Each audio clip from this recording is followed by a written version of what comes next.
All right, well, to help us pick apart that Blues performance and what went wrong, let's bring in former Blues captain Benny Elias, one of the legends of the game. Okay, Benny, thanks for joining us. Can we just start with your reaction to those final 7 minutes? The Blues are up by 2. Queensland are a man down. I'm sitting next to a Queensland fan at the pub. He's giving it to me. What happened? I mean, they were a man up. Oh, I know, Andrew. It's really is a one of those games that got away from us. We had total control. We did the hard stuff. It was 10-0 down early in the game. We fought back to only 4-point deficit at halftime, and then we get the lead, and you think that we've got total control. We're up against only 12 players, and bang, Queensland just do the unimaginable. And the 2 tries they scored to clinch that victory was really, really special stuff. It was that was state of origin football at its very, very best.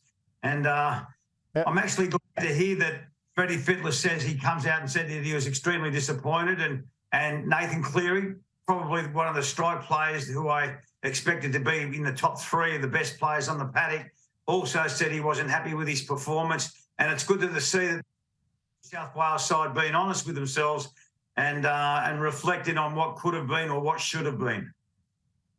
Well, Brad Fittler, I mean, undoubtedly he's in the spotlight. Is it fair to say he got out-coached by someone who's really a bit of a rookie coach in Billy Slater? Look, Billy Slater was also there last year, and I thought last year that he did an exceptional job, and I thought he couldn't do much better. And last night he just did something very special. And you listen to him talk after the game. He certainly is very inspirational, and I've never had any contact with him as a coach or as a player, but I've watched him, and he's an absolute superstar. And he reflects what he does on the football paddock, and he's got that ability to sort of just communicate that to his Queensland players, and they seem to just come good after some extraordinary setbacks. They just seem to do things. Well, he has the courage to sack the fullback and bring in Walsh for this game.